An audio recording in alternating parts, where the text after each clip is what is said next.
योगेश्वराचे कवी वाल्मिका सारिखा मान्य ऐसा नमस्कार माझा सद्गुरु रामदासा मला वाटते अंतरित्वा वसावे तुझ्या दासबोधासी त्वा बोध व्हावे अपत्यापरी पाजवी प्रेम रसा महाराज या सद्गुरु रामदासा जय जय रघुवीर समर्थ.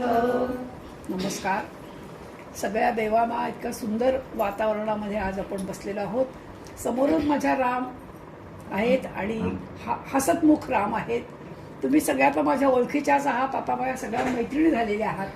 त्यामुळे तुमच्यासमोर बोलायला आता मला काहीच वाटणार नाही, कारण आपण कायमच 8 दिवस भेटलो आणि बोललो. अलौकिक ग्रंथ जो दासबोध, त्या दासबोधावरती आज आपण थोडं चिंतन करणार आहोत. 1-2 आपले मला वाटतं वार झाले आणि त्या वारामध्ये आपण थोडा सुरुवात केली आहे, पण काही चेहरे नवीन आहेत आणि म्हणून मी परत सांगते की 200 समास आणि 20 दशक असा हा जो दासबोध हा समर्थ रामदास स्वामींनी लिहिला आणि हा शिवथरघळीत लिहिला. ह्या ज्या वेळेला जनरली काय असतं, एखादा वक्ता असतो आणि एखादा श्रोता असतो, पण या दासबोधामध्ये एक वैशिष्ट्य असं आहे की ते श्रोते खूप आहेत आणि समर्थ वक्ता म्हणून बसलेले आहेत शिवथरघळीमध्ये.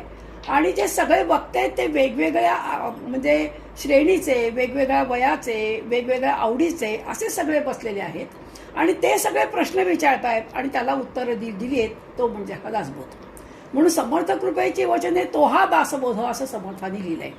या दासबोधाचं आणखीन एक वैशिष्ट्य असं आहे की सर्वसाधारणपणे प्रस्तावना दुसरंच कोणतरी लिहितं, पण समर्थांनी आपल्या दासबोधाला प्रस्तावना आपण स्वतः लिहिली आहे आणि त्यांनी पहिल्यांदाच सांगून टाकलंय की मी हे काही बोललो नाहीये.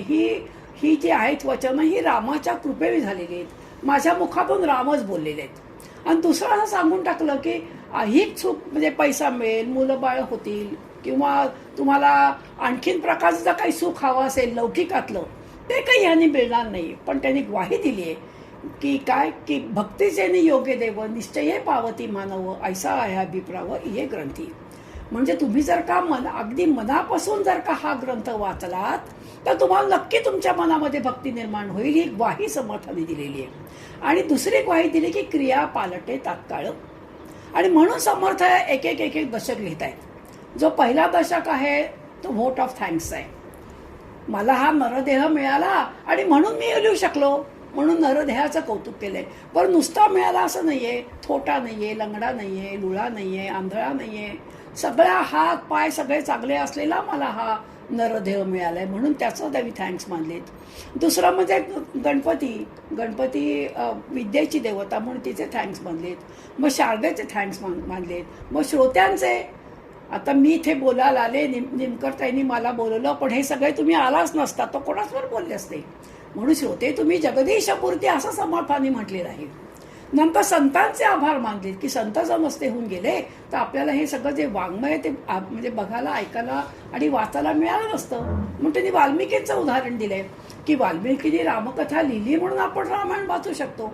असे सगळ्यांचे आभार त्यांनी या पहिल्या म्हणजे दशकात मानलेत. आणि दुसऱ्या दशकामध्ये जो आहे तो आहे मूर्ख लक्षणांचा. समर्थांना असं वाटतंय की सगळा समाज सुधारावा, सर्व गुण संपन्न व्हावा. ते स्वतः सर्व गुण संपन्न होते, त्यांच्याकडे अनेक गुण होते, हे सगळ्यांमध्ये यावेत. जसा एखादा मूर्तिकार असतो आणि एक दगड आपल्या घरी घेऊन येतो आणि दगड जेव्हा बघतो तेव्हा आपल्याला वाटतं ह्यात कुठली मूर्ती, हा कोरणा, हा तर साधा दगड. पण तो त्या दगडातून मूर्ती करतो, नको असलेला भाग काढून टाकतो आणि सुंदर मूर्ती निर्माण होते. असं समर्थांची इच्छा आहे की ह्या सगळ्या लोकांमध्ये काय व्हावं तर जी मूर्ख लक्षणं आहेत, कुविद्या लक्षणं आहेत, ही सगळी जी लक्षणं आहेत ती निघून जावीत. म्हणून दुसरा जो दशक आहे हा दुसरा दशक म्हणजे कॅरेक्टर बिल्डिंगचा आहे. आज जे आपल्याकडे व्यक्तिमत्व शिबिरं होत आहेत, व्यक्तिमत्व विकास, समर्थांनी 400 वर्षापूर्वी याचा अभ्यास केला आणि ठरवलं की जर का व्यक्तीला चांगलं व्हायचं असेल, सुसंपन्न व्हायचं असेल, सद्गुणी व्हायचं असेल, सद्विचारी व्हायचं असेल तर काय करायला पाहिजे. आपल्यातले मूर्ख लक्षण आहेत. पहिल्यांदा आपल्यामध्ये मूर्ख लक्षण आहेत हेच आपल्याला पटत नाही. पण जेव्हा तो आपण समास वाचतो तेव्हा लक्षात येतं, अरे ही तर सगळी लक्षणं आपल्याकडे आहेत. मार्गे खायचा म्हणजे वाटेमध्ये जापामग जो खात खात जातो तोही मूर्ख म्हटलाय. जो दुसऱ्याचे दोष बघतो पण ते सगळे दोष आपल्यात असतात हे जो बघतो तो मूर्ख म्हटलाय. अशी 42-44 लक्षणं त्यांनी मूर्खांची सांगून झाली. म्हणजे 16व्या अध्यायामध्ये गीतेमध्ये जे कृष्णाने सांगितलं की आसुरी लक्षणं आणि दैवी लक्षणं, अशीच आसुरी आणखी दैवी लक्षणं या पूर्ण दशकामध्ये समर्थ सांगतायत. म्हणून 5 समाज जे आहेत ते सगळे दैवी लक्षणांचे आहेत आणि 5 समाज जे आहेत ते सगळे आसुरी लक्षणांचे आहेत. या आसुरी लक्षणांचा त्याग केल्याशिवाय तुम्हाला दैवी लक्षण येणार नाही. म्हणून हा समास हा अत्यंत महत्वाचा आहे, कारण तुम्हाला उत्तम व्हायचं आहे आणि उत्तम होण्याकरता काय करायचं आहे हा सगळा आपल्याला दशक आपल्याला सांगतो. म्हणून आत्मनिरीक्षण सतत जे आपण बाहेर बघत असतो, लोकांच्यातले दोष बघत असतो, आपण जर अंतर्मुख झालो तर लक्षात येतं की हे अनेक दोष आपल्यात सुद्धा आहेत. म्हणून आत्मनिरीक्षण अत्यंत महत्वाचं. मग आत्मनिरीक्षण केल्यानंतर आत्मपरिवर्तन, जे माझ्यात दोष आहेत, खूप ठरवते मी हे करीन, यू करीन, टू करीन, पण शेवटी घरी आल्यावर पुन्हा. म्हणून आत्मपरिवर्तन हे अत्यंत महत्वाचे. आणि नंतर आत्मनिवेदन हा मुख्य विषय हा दुसऱ्या दशकाचा आहे. त्यातले आपण 5 समास मागच्या वेळेला पाहून झाले. आता हा जो 6वा समास आहे, 7वा समास आहे, हा सत्वगुणाचा आहे. संबंध जग हे त्रिगुणांनी भरलेलं आहे. त्रिगुण मध्ये शक्तीशिवाय आपण काहीच कामं करू शकत नाही. 3 शक्ती आहेत, एक तमोगुणी, एक रजोगुणी आणि एक सत्वगुणी. आपण जास्तीत जास्त सत्वगुणी व्हायचा प्रयत्न केला पाहिजे. असं म्हणतात माणूस उठल्या उठल्या सत्वगुणी असतो, कारण झोपून उठलेला असतो, आपण शांत असतो. नंतर आपल्याला नाही म्हटलं तरी सगळ्या शरीराला डोक्याला आराम मिळालेला असतो. म्हणून सकाळी सत्वगुणी असतो, दुपारी रजोगुणी होतो, कारण अनंत कार्य आपल्याला करायचे असतात. आणि तमोगुणी म्हणजे झोप, त्यामुळे शेवटी आपण तमोगुणी होतो. म्हणजे दिवसातला हा तिन्ही जो काळ आहे हा तिन्ही गुणांचा आहे. पण जे भगवंत आहे ते त्रिगुणातीत आहे, त्यांच्यामध्ये हे गुण नाही आहेत. आणि आपल्याला भगवंत व्हायचंय म्हणजे आपल्याला ह्या त्रिगुणांच्या पलीकडे जायचंय. मग पहिल्यांदा आपल्याला गुण काय ते कळल्याशिवाय आपण कसे पलीकडे जाणार. म्हणून समर्थांनी याचं वर्णन केलंय. आणि हा जो सत्वगुण आहे हा भगवंताकडे नेणारा गुण आहे. आपला उद्देश काय आहे, भगवंत मिळवणं, आत्मज्ञान प्राप्ती हा आपला उद्देश आहे.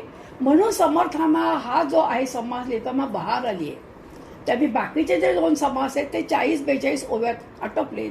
पण शेवटी त्यांनी म्हटलं पण आहे की मला क्षमा करा, मी कमी बोललोय.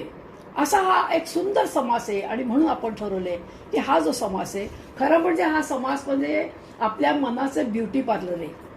जसं आपण आरशामध्ये बघतो आणि आरसा जरी कितीही चांगला असला तरी आपल्यातले दोष आरसा दाखवतो. मी खूप पुसायचा प्रयत्न केला, इथे मला डाग येतो, पण आरसा तो डाग दाखवतो. असंच हे जे त्रिगुण आहेत ते आपल्यातले दोष दाखवत आहेत, म्हणून ब्युटी पार्लर म्हणतात. हा सगळ्या आपल्या हा जो दुसरा दशक आहे हा म्हणजे आपल्या मनाचा ब्युटी पार्लर आहे. आणि म्हणून हा जर सत्वगुण मिळवायचा असेल तर काय करायचं एक गोष्ट सांगते. एक राजा होता आणि राजाकडे जसं त्या बिहारमध्ये अनेक चारा घोटाळा अनेक घोटाळे झाले, तसं त्या राज्यात सुद्धा अनेक घोटाळे झाले. आणि म्हणून तिघांना पकडलं. एक होता शिपाई, दुसरा होता मोठा एक उद्योगपती, तिसरा होता मंत्री. आता राजासमोर ती केस आली. राजाने त्या जो शिपाई होता त्याला तुरुंगात टाकून दिलं. उद्योगपती होता त्याला सांगितलं तुझं आमचं गाव सोड आणि तू गावाच्या बाहेर चालले जा. आणि जो मंत्री होता त्या मंत्र्याला एकच वाक्य म्हटलं की तू सुद्धा या घोटाळ्यात सापडलास. अरे तू माझा मंत्री आहेस ना, तुझ्याकडनं ही अपेक्षा नाहीये. नंतर जेव्हा राजा बघायला गेला तेव्हा शिपाईने काय केलं, जेव्हा तो तुरुंगात गेला तेव्हा सगळे चोर लोकांची मैत्री केली आणि पुढे सुटल्यानंतर कशी चोरी करायची ह्याचा अभ्यास केला. हा झाला कोण, तमोगुणी. जो उद्योगपती होता तो गावाच्या बाहेर गेला आणि तिथे कोणते उद्योग सुरू आहे त्याचा अभ्यास केला. आणि त्याच्यामध्ये त्यांनी काय केलं, त्याच्यामध्ये कसं वागायचं ते ठरवलं. आणि तिसरा जो मंत्री आहे त्यांनी विचार केला, खरंच मी ह्या दोघांच्या मध्ये कसा फसलो, मी का बरं ही चूक केली, मी तर राजाचा मंत्री आहे, राजाचा पूर्ण विश्वास माझ्यावर आहे, त्याचा विश्वासघात केला. त्याला फार वाईट वाटलं. त्यांनी मंत्रीपद सोडून दिलं, अंतर्मुख झाला आणि तो हिमालयात चालला गेला. हे 3 गुण आहेत. म्हणून आपण सत्वगुण कसा आहे आणि त्याची काय लक्षणं आहेत ते आपण पाहूया. मुळी देह त्रिगुणाचा, सत्व रजतमाचा, त्यामध्ये सत्वाचा उत्तम गुण, असं समर्थ सांगताय. मागा बोलिला तमोगुण, जो दुःखदायक दारुण, आपा एका सत्वगुण परम दुर्लभ. हा सत्वगुण जो आहे हा परम दुर्लभ आहे. रजोगुण काय, सतत कार्यरत राहणं हे सगळ्यांना आवडतं, उठल्यापासून झोपेपर्यंत सतत काम. काही लोक तर रजोगुणीच असतात. काहीही जरी घरात कसलं काम तरी ते परत परत उकरून काम काढतात, पण कामात व्यस्त असतात. कुठलं काम तर प्रापंचिक काम. म्हणून ते म्हणतायत सगळ्यात जर दुर्लभ कोणचं असेल तर हा सत्वगुण आहे. म्हणून सत्वगुण अंगात आला ते कसं ओळखायचं आणि सत्वगुणी माणसं कशी असतात ते सगळं सांगते. जो भजनाचा आधार, जो योगियांची थार, जो निरसी संसार दुःख मूळ, जो आपण समर्थांनी म्हटलंय हा संसार मुळात नासका आहे. तो करता करता आपण काय करायचं आहे तर तो फाटका करायचा आहे. कारण संसारामध्ये संसार हे तर तुकाराम महाराज म्हणतात संसार करणं म्हणजे दुःखाच्या बाजेवर झोपणं आहे. दुःखाच्या बाजेवर म्हणजे इंगळ्यांची बाज आहे, त्याच्यावर सगळे इंगळे म्हणजे काय, विंचू. त्या विंचवाच्या बाजेवर झोपणं म्हणजे संसार करणं आहे. उठलं तर का गो आज गॅसच गेला, हो आत्ता बाईचा फोन आला, आज बाई येणार नाही, स्वयंपाकाची बाई नाही, कामाची बाई नाही, सुरू दुःखाचा. म्हणून समर्थ म्हणतायत पण भजनाचा आधार कोणचा आहे, हा सत्वगुण आहे. म्हणून सत्वगुणाच्या मागे तुम्ही लागावं असं संसार सांगतायत. जेणे होय उत्तम गती, मार्ग फुटे भगवंती, जेणे पाविजे मुक्ती सायोज्यता. ते 4 प्रकारच्या मुक्त्या आहेत. त्यापैकी आपल्याला सायोज्य मुक्ती मिळवायची आहे, म्हणजे आपल्याला वैकुंठात भगवंता पाशी जायचं आहे. तर त्याकरता आपण काय करायला पाहिजे, तर आपण सत्वगुणी व्हायला पाहिजे आणि सत्वगुण आपल्या अंगातला वाढवला पाहिजे.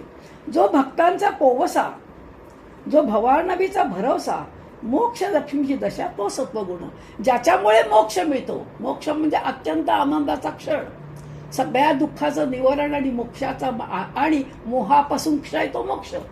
तो जर हवा असेल तर तुम्हाला सत्वगुण अंगीकारावा लागेल असं समर्थ सांगताय. जो परमार्थाचे मंडण, जो महंताचे भूषण, रजतमाचे निर्षय जयाचे दी. तुमच्या अंगात एकदा सत्वगुण आला की रजोगुण आणि तमोगुण हळूहळू कमी होतो, कारण आपण प्रयत्नांनी कमी करायचा प्रयत्न करतो.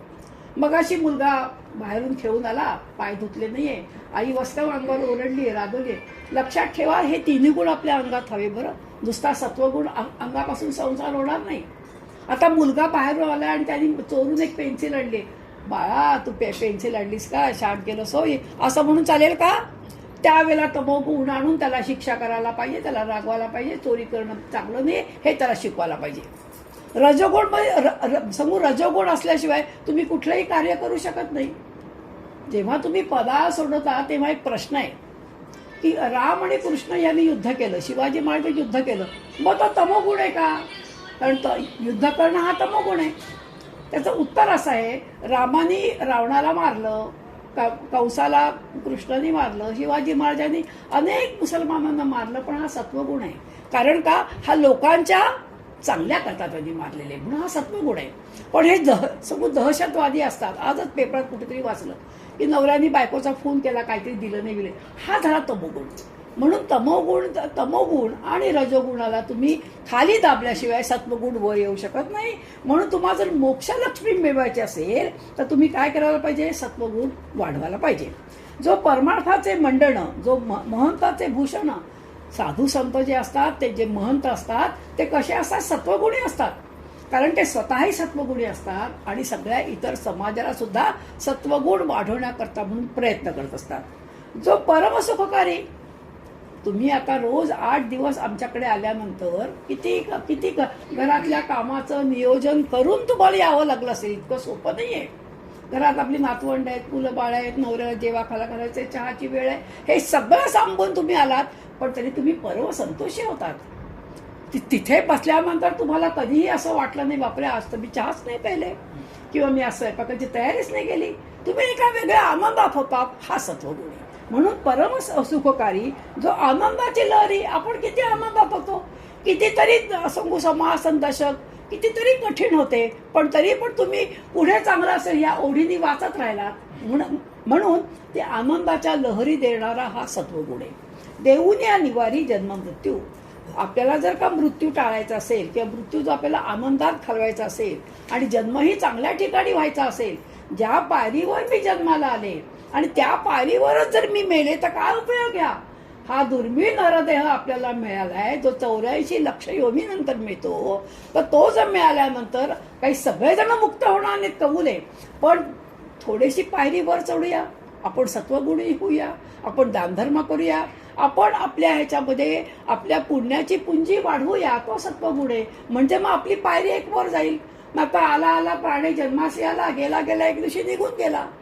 अहो साधं एखादं जरी झाड बघा उगवतं, अगदी छोटंसं गवतातलं झाड बघा, एक दिवस त्याचं असतं फक्त जीवन, तरी पण ते झाड थोडंसं वाढतं, त्याला एक लहानचं फूल येतं, दिवसभर ते डोलतं, आपल्याला आनंद द्यायचा प्रयत्न करतं आणि मग ते मरून जातं. जीवन हे असं असावं. जीवनामध्ये लोकांना सगळ्यांना आनंद द्यावा.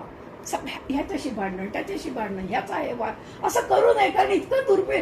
बरं, काही शाश्वती नाही आहे. कधी हा क्षण तो क्षण कधी येईल आणि आपण कधी जाऊ, काही मागता येत नाही. आता आमचे बघेकर मग माझ्यासारखेच दासच एक समीक्षक होते, ते ह्या अमरावतीला बोलायला म्हणून गेले. त्यांचं प्रवचन झालं अक्कांच्या वरती. दुसऱ्या दिवशी घरी गेल्याबरोबर ते गेले. आम्ही सगळे ऐकून चाट पडलो, अरे बघेकर गेले.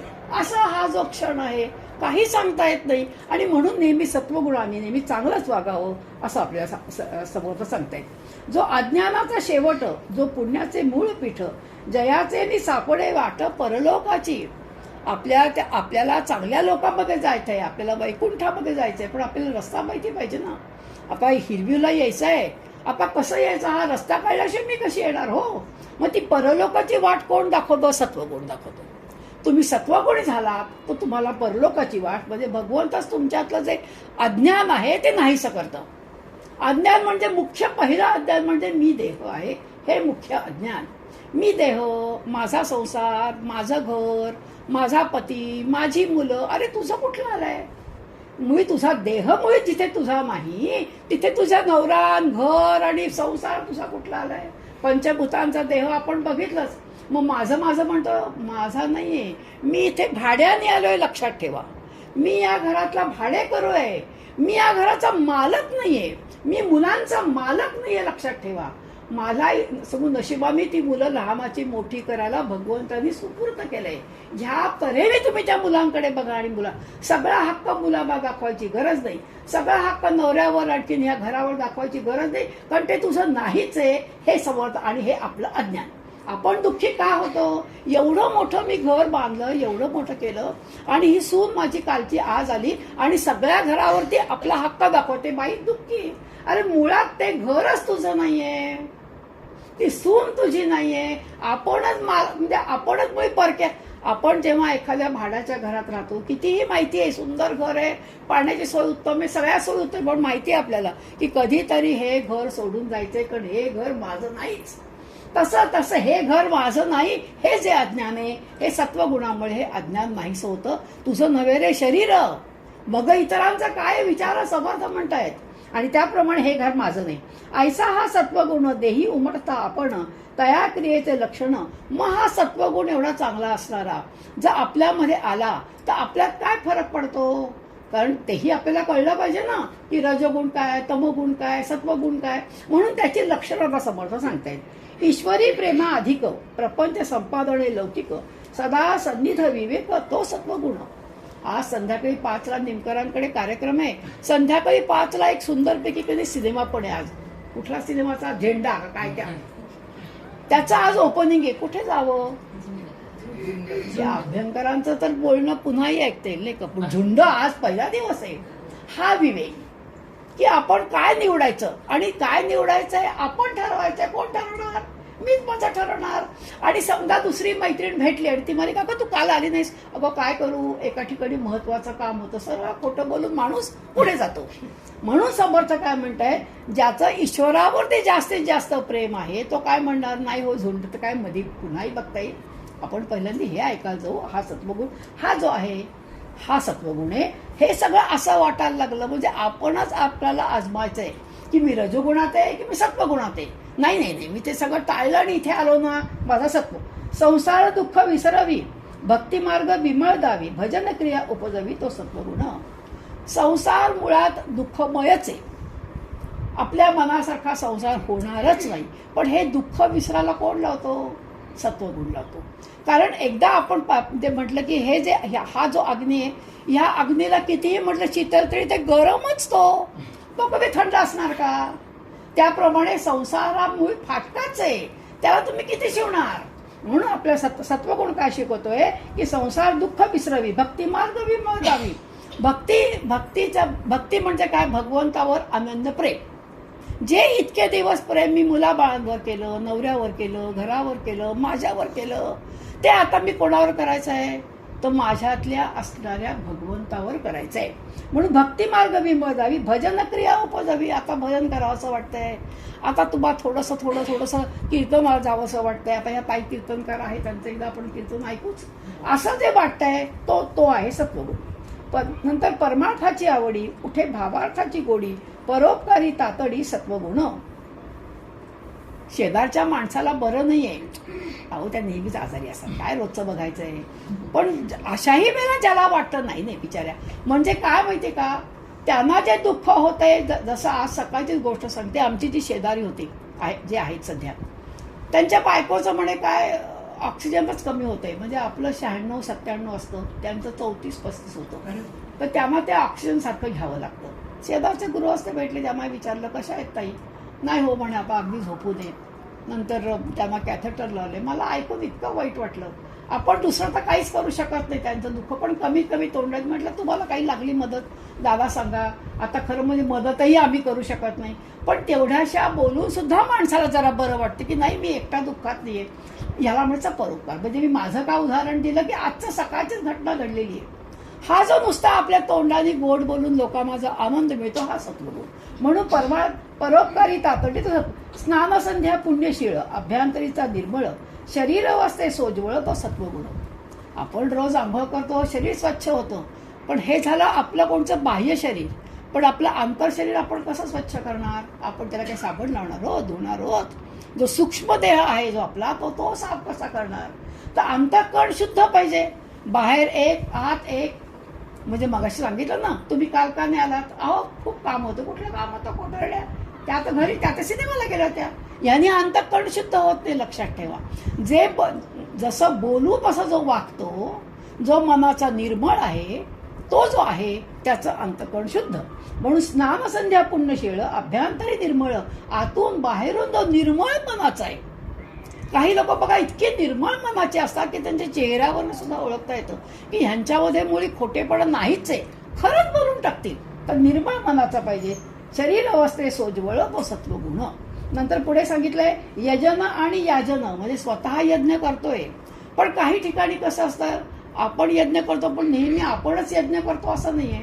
जे इतर यज्ञ सुरू आहे तिथे जाऊन मदत करावी, जी लागेल ती मदत करावी, अर्थाने, देहाने किंवा मनाने, शरीराने, कशाने करावी. म्हणून यजन आणि याजन, आधेन आणि अध्यापन.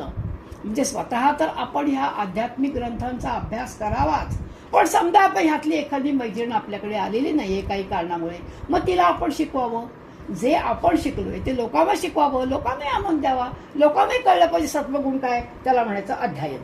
मग स्वयंकरी दान पुण्य तो रोज ना काहीतरी दान पुण्य. आपण आपल्या पुण्याची गाठी बरोबर आपल्याला काय येणार आहे, बरोबर आपल्याला आपण किती साड्या घेतल्या, नंतर किती आपण कपडे घेतले, नंतर किती आपण घर सजवलं, हे काही येणार नाहीये.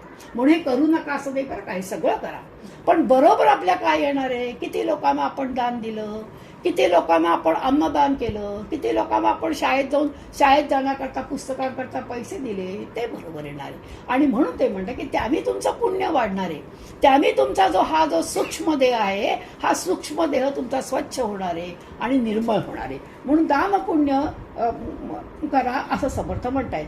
निरूपणाची आवडी, जया हरिकथेची गोडी, क्रिया पालटे रोकडी, तो सत्वगुण. जेव्हा आपण निरूपणाला जातो, म्हणजे काही ऐकायला जातो आध्यात्मिक, जेव्हा ते कीर्तनकार म्हणा, प्रवचनकार म्हणा, काही बोलत असतात, तेव्हा त्यातल्या काही गोष्टी आपल्याला पटतात. आता तुम्ही जरी कितीही एखाद्या माणसाला म्हटलं हा इतका चांगला आहे, निर्मळ मनाचा आहे, पण त्याला माहिती आपण कसा होत नाही. तेव्हा बोलताना जेव्हा तो निरूपणकार बोलत असतो, त्यातला एखादा भाग आपल्याला आवडतो, मग असं वाटतं आपण ही सुधारणा करायला हवी, आपण हे करायला हवं, हे ज्याला वाटतं तो सत्वगुण. नाहीतर आपला ह्या कामाने ऐकायचं आणि त्या कामाने सोडून द्यायचं. ते 3 मूर्तींची सगळ्यांना गोष्ट माहिती आहे. एक कानातून ते इथून निघते, एक कानातून तोंडातून निघते, एक कानातून पोटात जाते.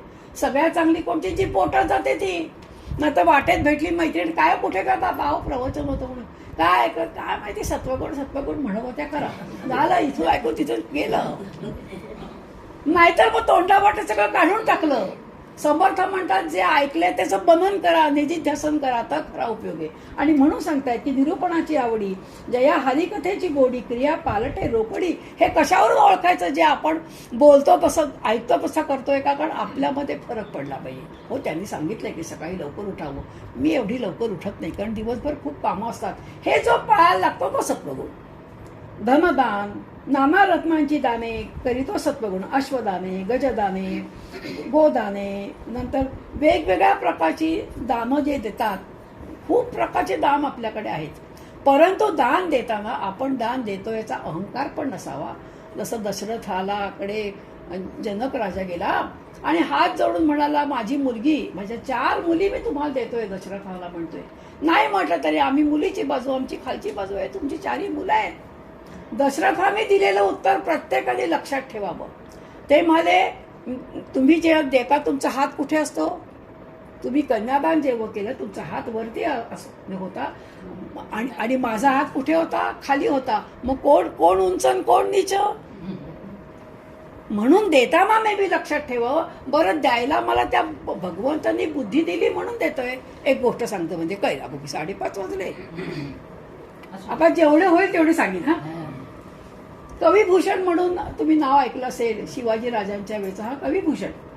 हा MP मध्ये राहत होता आणि हा अत्यंत उत्तम कवी होता. शीघ्र कवी पण होता आणि खूप कविता करायचा. एकदा एका राजाकडे तो कविता म्हणाला म्हणून गेला. त्याने अनेक कविता केल्या. राजाला आनंद झाला. राजाने त्याला एक ताटभर मोहरा दिल्या. आणि राजा काय म्हणतोय, पाहिलंस ना मी किती मोहरा दिला तुला? आतापर्यंत एवढ्या मोहऱ्या कोणीही दिल्या नसतील. तर मला असं काही नाही, मला खूप लोकांनी दिल्या. एवढ्या ताटभर?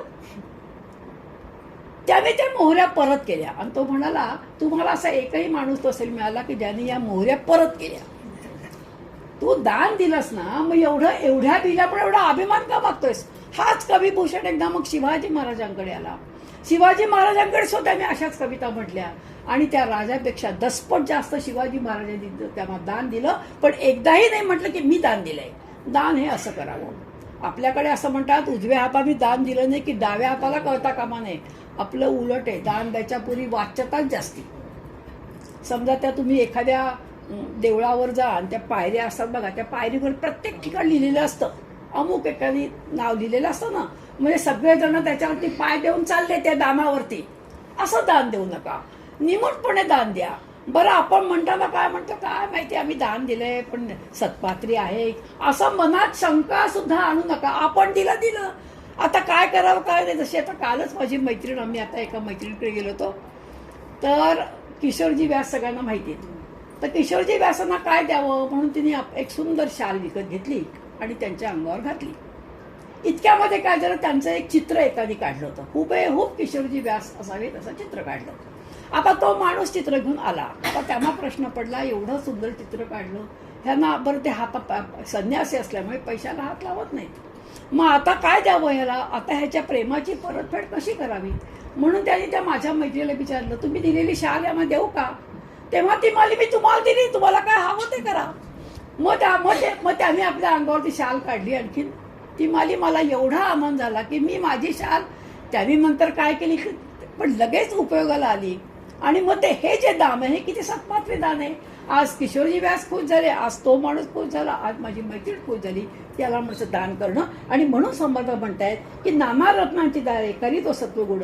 ह्या अक्का ज्या वेलणकर होत्या, आपण जो परवा तुमच्या वेळेला सांगितलं, त्यांना पहिल्यांदी अंगावरती दागिने घालायची खूप हौस होती.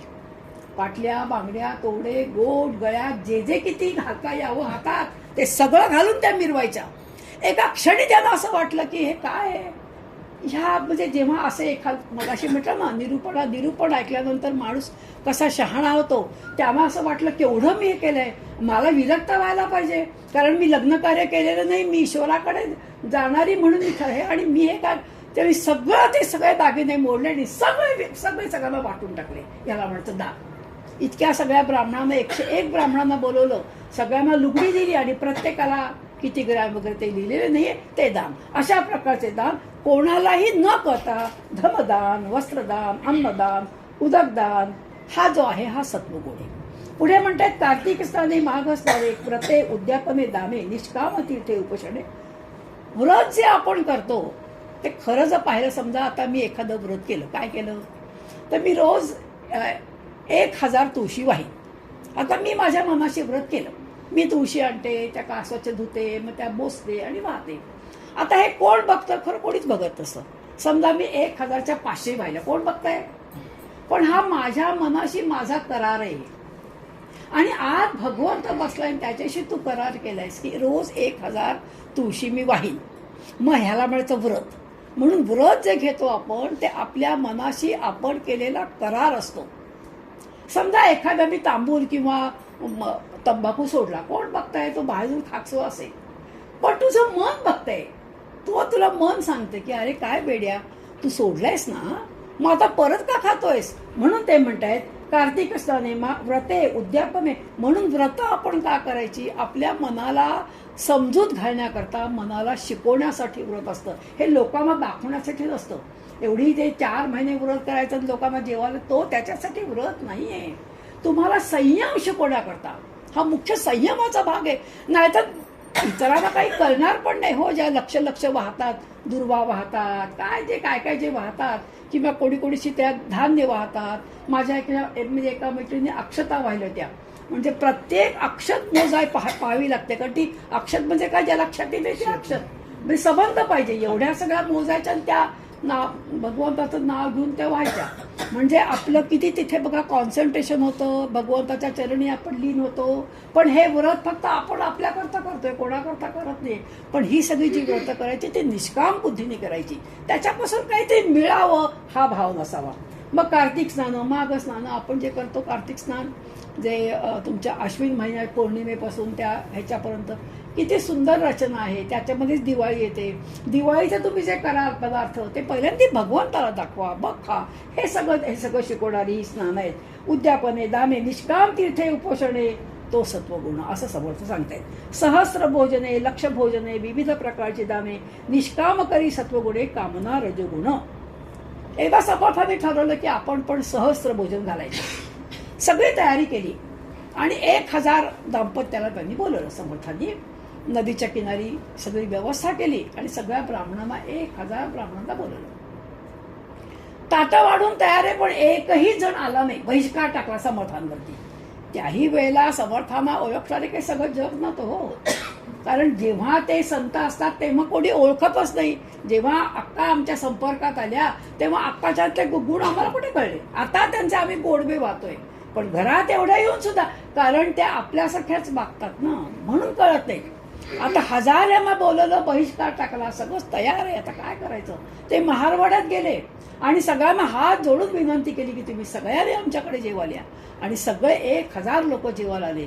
असं वर्णन केलंय समर्थांनी की प्रत्येकाला लुगडं प्रत्येकाला आहे आणि एक मोहर देऊन सगळ्यांना साष्टांग नमस्कार समर्थांनी घातलाय. आणि ह्याला म्हणायचं सहस्त्र भोजन. आणखीन आजही तुम्ही नरसोबाच्या वाडीला किंवा अशा कुठे ठिकाणी गेलात की अशी भोजनाची व्यवस्था. आता मी नर्मदा परिक्रमाला गेले होते, तिथेही अनेक लोक अशी सहस्त्र भोजनं घालतात. ते लोक ठरलेले असतात आणि पण ते भोजन म्हणजे अन्नदान म्हणून करतात. निष्काम म्हणजे त्याच्यामधून आम्हाला काही मिळावं, आमचं नाव व्हावं म्हणून करत नाहीत. कामना अजिबात नाही, कारण कामना आठवली की रजोगुणाला अशा प्रकारे येतात. तीर्थी अर्पी जो अग्रारे बांधे वांधे वापी सरोवरे बांधे देवाळे शिखरे. का जिथे काही न्यून असेल त्या देवळामध्ये, काही कमी असेल तर जो जाऊन पुढाकार घेऊन आणि ते बांधतो. सांगितल्यावर तर कोणी बांधेल, पण न सांगता तो सत्वगुण आहे. लावी वने निववी तापस्यांची मने तो सत्वगुण. संध्या मठ आणि भुयेरी पायरिया नदी तीरी भांडारगृहे देवद्वारी बांधे तो सत्वगुण. तुम्ही आता इथे गोंदवलेकर महाराजांचा फोटो पाहिला मी आज. 40 वर्षापूर्वी जेव्हा आपण गोंदवल्याला जायचो तेव्हा एका स्वयंपाकघरामध्येच आपण जेवायचं. आठवत आहे ना? किती छोटंसं होतं, काही नव्हतं. मी माझ्या आईला घेऊन गेले ते. उमा अगदी 1 ते 2 वर्षाची होती. तेव्हा त्यांचे स्वयंपाक तिकडे चालायचं, आम्ही त्या स्वयंपाकात जेवायला बसवतो एवढंसं. आणि आता या सगळ्या लोकांनी भांडारगृह जे बांधले ते एका वेळेला हजारो माणूस जेवतोय. हे सगळं कोणी केलंय? या भक्तगणांनी केलंय. आणि म्हणून समर्थ म्हणतायत असं जो करा ज्याला करावं असं वाटतं तो आहे सत्वगुण. हरिभजन नाना वाद्यांचे कल्लोळ सुरस्वादिक जेंगट मुदांग टाळ दमामे नगारे. आजही तुम्ही बंगलोरच्या मंदिरात मी जाते, तिथे अय्यप्पाचं मंदिर आहे. रोज सकाळी 10ला तिथे म्हणजे आरती असते. ते आपल्यासाठी आरती म्हणत नाही, फक्त आरती फिरवतात. पण किती प्रकारची वाद्य वाजवतात, त्याच्यापैकी ही सगळी नावं असावीत बुवा.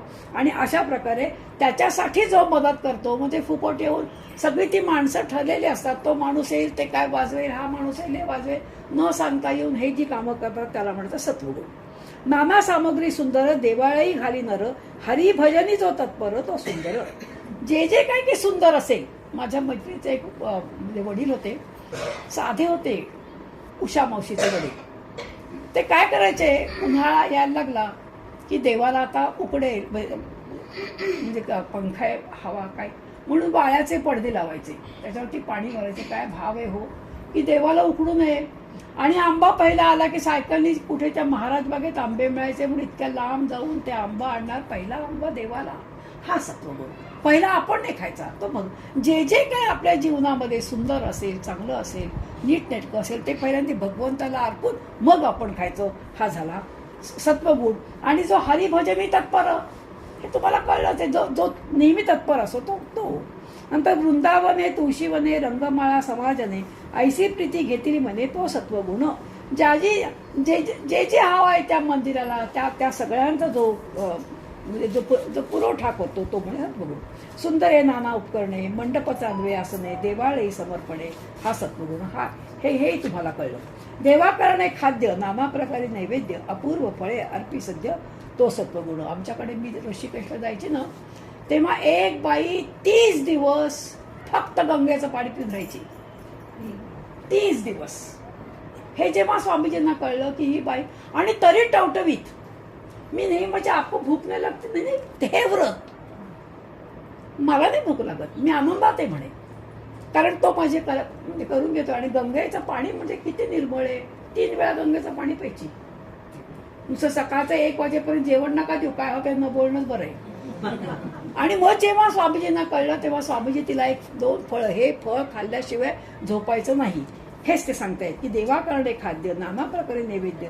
आणि स्वतः जे 56 भोगामध्ये ती पुढे, एवढे सगळे 56 भोग लावायचे पण स्वतः एक पण नाही खायची. अशा प्रकारचे जे लोक आहेत त्यांना खरोखर नतमस्तकच व्हावं असं वाटतं. ऐशी भक्तीची आवडी, मग तिला केवढी तिची भक्ती केवढी, हे येणं इतकं सोपं नाहीये. मनाचा केवढा सगळं निर्धार हवा की ती तिथे जेव्हा जेवायला वाढायला उभी राहायची. मला इतकं आश्चर्य वाटायचं, आम्ही दाबून जेवतो आणि ही तर काहीच खाल्लेलं नाहीये. हा मनाचा निर्धार आहे, हा जो आहे हा सत्वगुण. ऐशी भक्तीची आवडी निज दास्यत्वाची गोडी स्वतः दास होऊया आपण. समर्थ रामाचे दास म्हणून घेत होते. कबीर दास आहेत. गोंदवलेकर महाराज रामाचे दास म्हणून. निवृत्ती दास. दास एवढं सोपं नाही. दास तर तुम्हाला माहितीये, दास म्हणजे पडेल ते काम, तो दास. म्हणून शेवटी हा जो झाला, अर्जुन हा सखा झाला, पण मारुती हा दास झाला यांचा, रामाचा. पडेल ते काम, ती तुम्हाला गोष्ट माहिती ना. जेव्हा आले सगळे अयोध्येहून, अयोध्येला आले सगळे लंकेहून, आणि मग झालं सगळं त्यांचं, राज्याभिषेक झाला, जो तो आपापल्या घरी गेला. आता कामं वाटून घेतली. रामाची सेवा कोणी कोणी करायची. सगळ्यांचं म्हणणं असं, हा हनुमान खूप सेवा करतो म्हणून हनुमानाला काही सेवा द्यायची नाही. कुठेही असलं की हा पुढे आपल्याला काही काम करू देत नाही. म्हणून सगळ्या त्याचे 3 भाऊ आणि सीताबाई यांनी ठरवून टाकलं, मुळीच त्याला काही काम द्यायचं नाही. राम उठले, सकाळी उठल्याबरोबर पाणी द्यायला हा धावतोय, तुझं काम नाहीये, लक्ष्मण मला मी देणार आहे. आंघोळीला गेले, कपडे घेऊन जायला लागला, सीताबाई म्हणे माझं काम आहे. असं प्रत्येक जण पुढे जातोय. हा विचार करतो, मी रामाची सेवा कशी करू, मला काही सेवाच नाहीये. म्हणून त्यांनी विचारलं सीताबाईला, मला काही तर सेवा द्या, मी सेवेशिवाय नाही राहू शकत. मग म्हणजे तुला एकच सेवा, काय, जेव्हा ते जांभई देतील ना तेव्हा चुटक्या वाजव. आता त्यांना वाटलं आता हा दूर जाईल, आता हा जवळच उभा. अरे तू आता इथे का उभा, मग कधीही जांभई येईल ना, चुटकी वाजवला पाहिजे, तुम्ही सेवा दिलीत. आपण रात्रभर हा काय करतोय, हा तिथे हिथे डोक्याला हात मारला तर कायच करावं, हा इथे उभा तिथे मी झोपू कशी, कारण हा उभा. अरे बाबा तो आता असं कर, तू बाहेर पसंत चुटक्या वाजव, आपा रात्री तरी मला झोपू दे. हा रात्रभर चुटक्या, आपा हा रात्रभर चुटक्या मार बसला. मग हे जांभया देत बसलेत. सीतामाईला कळे ना, राम जांभई देत आहेत, ते चुटक्या देत आहेत, करावं काय. सगळ्यांना बोलवलं, वैद्य झाले, सगळे झाले, पण त्यांना काय माहिती रात्री हा सगळा खेळ चालतोय. मग वसिष्ठ आले, आणि वसिष्ठ जेव्हा रात्री आले बघताय तेव्हा हा चुटक्या वाजतोय, आणि नुसत्या चुटक्या नाही, भजनं म्हणत म्हणत चुटक्या वाजत गातोय, आणि तिकडे ते जांभया देत आहेत. आता त्यांच्या लक्षात आलं प्रकरण काय आहे. ते म्हणाले, पहिल्यांदा तुम्ही ही दिलेली शिक्षा जे सेवा आहे ती सेवा बंद करा, की त्यांना झोप येईल, त्यांच्या जांभया जातील. आपला त्याचा सगळा मुद्दा सोडून दे, म्हणजे ते स्वतःला दास म्हणून घेत असल्यामुळे दास कसा असावा ह्याचं एक उदाहरण सांगितले. मुखी नाम हाती टाळी, घेऊन लावी पाय धुळी, तो सत्वगुण. नंतर मग महत्कृत्य सांडून मागे, देवासे लाग वेगे, भक्ती निकट अंतरंगे. देवाच्या सख्यत्वासाठी पडाव्या जीवलगांच्या तुटी, सर्व अर्पावे शेवटी प्राणतोही वेचावा. आपण तर चहा पण नाही सोडत, प्राण तर खूप दूर राहिला. दुपारची चहाची वेळ, आता आमच्याकडे जेव्हा भजनाचा क्लास असायचा आमचा 3ला ना, बायका 2-2:30ला चहा पिऊन यायच्या, पण नंतर नाही चहा मिळणार ना 3 ते 5. आणि आम्ही ते म्हणतो की जीवलगांच्या तुटी कुठलं काय ते, म्हणून ते सांगतात महत्कृत्य सांडून मागे. एखादं जर मोठं काम असेल तर ते काम सुद्धा बाजूला सारा, पण काय तुम्ही करा, देवास येईल वेगळी. पण जी भगवंताची सेवा आहे ती तुम्ही सोडू नका. भक्ती निकट अंतरंगे, तो सत्वगुण. थोर सांडून दुरी, नीच कृत्य अंगीकारी, तिष्ठत उभा देवद्वारे, तो सत्व. जे थोर कधीतरी मंत्री किंवा खासदार किंवा आमदार कधी येतात का प्रवचनाला वगैरे, मागे पुढे आता पाहिलं तर उद्या मोदी येणार म्हणून केवढी तयारी. आता मोदी त्यांना तयारी करायला पाहिजे, बरं हे मी असं चुकीचं पण ते वाक्य म्हणते, पण मग खासदार आणि हे येतात त्यांच्यासोबत किती तयारी आपण बघतो ना. मग ते कधी येतात का, कारण हे थोर आहेत ना. म्हणून आपल्यातला थोरपणा दूर सारा, आणि तुम्ही येऊन जेव्हा बसाल तो सत्वगुण. कारण ते वाटलंही पाहिजे ना, देव सुद्धा काही असा देव असा खट आहे, तो बुद्धीच देत नाही. लक्षात ठेवा, सत्संग जो मिळतो ना, हा सत्संग सुद्धा रामाच्या कृपेमुळे मिळतो. कृपामुळे आपल्यावरती देव लवकर करतच नाही. कारण काय, की हा जो आहे ह्याची परीक्षा, त्या जीवाची परीक्षा बघितल्याशिवाय सत्संग मिळत नाही. आणि जर सत्संग मिळवायचा असेल तर आपलं भाग्य, आपलं पुण्य आपल्याला वाढवावं लागतं, तरच सत्संग. आमच्याकडे अक्का यायच्या, आणि आमच्या जे वसंतनगरमध्ये 90हून जास्त घरं यायची. 2-3 घरातल्या बायका फक्त आमच्या अक्कांना नमस्कार करायला यायच्या. खरे ना माझं, अहो संत पहिल्यांदा मिळत नाहीत, आणि मिळाले तरी हे संत आहे ते आपल्याला कळत नाही, आणि त्यामुळे आपण संतांच्या पाशी जात नाही. म्हणून मी म्हणते की आपण संत ही ओळखायला शिकले पाहिजेत. कपिल देवाने प्रश्न विचारले देवहूतीला. देवहूती म्हणते की कपिल देव म्हणतात, आई तू सत्संगती कर. तर कपिल म्हणतात की आई म्हणते की मी संतांना ओळखू कशी. तेव्हा कपिल म्हणतात, तू आई संतांचे जे गुण आहेत ना ते गुण तुझ्या अंगी आण, म्हणजे मग तुला संत ओळखता येतील. आपल्यात जे गुण असतात, आता एखादी बाई ही ईश्वर भक्त आहे आपण बरोबर ओळखू शकतो, तिच्या वागण्यावरून, तिच्या बोलण्यावरून, तिच्या कपडे घालण्यावरून. जे भडक कपडे आहेत, जे दिखाऊ कपडे आहेत, जी सतत तोंडाला नुसती लेप लावत असते, ही तमोगुणी आहे. ही काय करणार हो. जो सत्वगुणी असतो माणूस चेहऱ्यावरनं, त्याच्या वागण्यावरनं ओळखता येतो. आणि म्हणून ते सुंक म्हणतायत की महत्कृत्य सांडून मागे, देवासे लाग वेगे, भक्ती निकट अंतरंगे, तो सत्वगुण. थोर पांडून सांडून दुरी. आपला मी भगवंतापेक्षा मोठा आहे का. थोर पण कोणासमोर दाखवायचं, भगवंतासमोर. अरे यक्कीचे तुला काडीचं सुद्धा किंमत नाही असं देव म्हणतोय, तू माझ्यासमोर काय दाखवतोयस.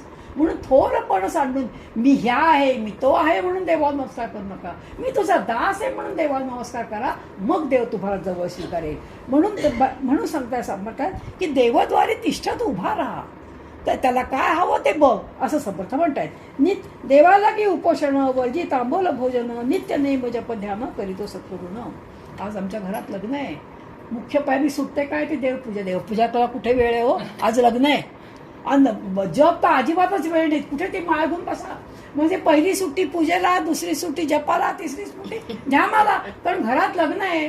मग आता महत्वाचं काय आहे, आपण सत्वगुणी आहोत, आपण भगवंताचे दास आहोत, भगवंताचे भक्त आहोत. मग आपण कशाला दिलं पाहिजे, हे समर्थ आपल्याला सांगतायत. सांडून या अभिमान निष्काम करी जो कीर्तन, श्वेद रोमांच स्फुरण तो सुख. कीर्तन कसं करावं ह्या आता ओव्या देत आहेत. कीर्तनकार असा असावा, त्यांनी नुसतं गाण्यामध्येच लक्ष देऊ नये. हल्ली तुम्ही बघता कीर्तनकाराचं जास्त गाण्याकडेच लक्ष असतं. निरूपणाचं महत्व आहे. निरूपणात ते काय बोलतायत, अभंग कोणचा घेतलाय, त्याच्यावरून कीर्तनकाराची म्हणजे हुशारी कळते. म्हणून समर्थ काय म्हणतायत की सांडू असं कीर्तन करावं की समोरचे सगळे जे श्रोते आहेत ते आनंदात डुलले पाहिजेत, त्यांच्या अंगावर रोमांच आले पाहिजेत, त्यांच्या डोळ्यातून पाणी आलं पाहिजे. असं कीर्तन केलं तर त्याच्यातून ते हृदयाला भिडतं. असे कीर्तनकार समर्थांनी त्या काळी 100च्या वर केले होते. उद्धव जेव्हा एकदा चाफळला कीर्तन करायला म्हणजे आपले उभे आहेत, रात्रभर कीर्तन करताय, स्वच्छ पांढरे कपडे घातले, हातात टाळ आहेत आणि रात्रभर कीर्तन केल्यानंतर जेव्हा सकाळी उठून नमस्कार करायला आले तेव्हा सबंध अंगारा शेंदूर लागलेला. समर्थ म्हणाले, काल जेव्हा उभा होता उद्धव हा पहिला समर्थांचा भक्त, टाकळीचा पहिला मठ, पहिला उद्धव हा त्यांचा खरं म्हणजे पुत्रच आहे. कधीतरी ओघाकालीचं गोष्ट पण मग सांगेल. आणि अशा प्रकारे उद्धवाच्या अंगाला असे सगळा हा जो शेंद्री रंगलाय तो कसा लागलाय, लक्षात आलं की जेव्हा ते कीर्तन करतात उभं राहून तेव्हा तितका वेळ मारुतीराया तिकडे उभे आहेत. कारण चाफळला समर्थांचा 3 मारुती आहे, त्याच्यामुळे मागे ते हातामध्ये टाळ घेऊन नाचतायत. कोण? उद्धवाच्या मागे मारुतीरायाला नाचतायत. म्हणून त्यांच्या अंगाचा जो आहे शेंद्री रंग तो ह्यांच्या पांढऱ्या कपड्याला लागलाय. मग तेव्हापासून समर्थांनी सांगितलं, उद्धवा याच्या पुढे बसून कीर्तन कर, कारण तू उभा म्हणून माझा मारुती पण उभा रात्रभर. आणि इतका आता त्यांनी कीर्तन करू नको रे. त्या रामाच्या डोळ्यात सुद्धा अश्रू यायची वेळ आली, सगळे लोक रडतायत. ह्याला म्हणायचं कीर्तन. आणि आजचे कीर्तनकार किती मिळणार, 1000 रुपये, 5 की 2000 रुपये मोले कीर्तन करू नये. आमच्याकडे एक पैठणकर बुवा म्हणून नागपूरला होते, त्यांचं कीर्तन ठरवायला मी गेले. मी तेव्हा मंडळाचे सेक्रेटरी होते. आणि जेव्हा रूपा आले ते का माझ्यावर आठवत नाही, आम्ही खूप लांब स्कूटरनी गेलो आणि त्यांना बोलवायला म्हणून गेलो. अगदी एक छोटीशी खोली होती आणि खरं सुद्धा झोपडीमध्येच खोली होती. सगळ्या घरामध्ये पत्र्याचे डबे होते. कीर्तन 8 दिवस तुम्ही कराल या म्हणून सगळं बोलणं झालं. आणि हळूच मी उठले आणि त्यांना एक पाकिट दिलं की काका तुम्ही येता मामा तुम्हाला रिक्षेचे पैसे दिले, तुम्ही रिक्षाने या, तुमचं घर खूप लांब आहे. त्यांनी मला काय म्हणावं, अगं माझ्या समर्थांकरता कीर्तन करायला काय माझ्याकडे पैसा नाही आहे, मला तू पैसे देतेस कीर्तन करण्याचे. मनामध्ये म्हटलं किती गरीब आहे या माणसाकडे, पण केवढी समाधान. 8 दिवसामध्ये कीर्तन करून जेव्हा गेलो मी सगळ्या मैत्रिणींना सांगितलं होतं पैशापेक्षा आपण त्यांना धान्य देऊया. आम्ही त्यांना एवढं धान्य दिलं, गहू तांदूळ डाळ मुबलक दिली. प्रत्येकाला म्हटलं श्रावण महिना आहे भरपूर देऊ आपण, भरपूर बिदागी दिली. रामासमोर उभे राहिले, रडायला लागले, म्हणाले किती दिलं ग माझ्या रामाने मला. याला म्हणजे कीर्तनकार. नाहीतर मौलाने हल्लीचे कीर्तनकार म्हणजे किती रुपयाचं पान त्याच्याशी बरं ते जे त्या कीर्तनासमोर पैसे जमतात ना ते पण आमचे बरं का, तुमचे नाही. असे भागवतकार, असे कीर्तनकार आणि यांनी केलेलं कीर्तन म्हणजे काय असेल. म्हणून समर्थ म्हणतायत कीर्तन कसं करावं, सांडून या अभिमान निष्काम जरी जो कीर्तन.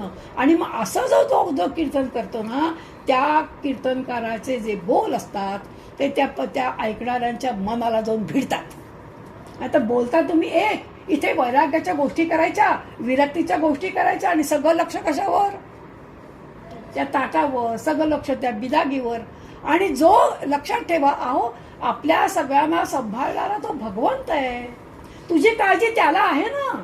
तुझा संसार, तू जर सगळ्या संसाराकरता नोकरी धंदा सोडून कीर्तन करतोयस ना, मग तुझी काळजी तो करेल ना.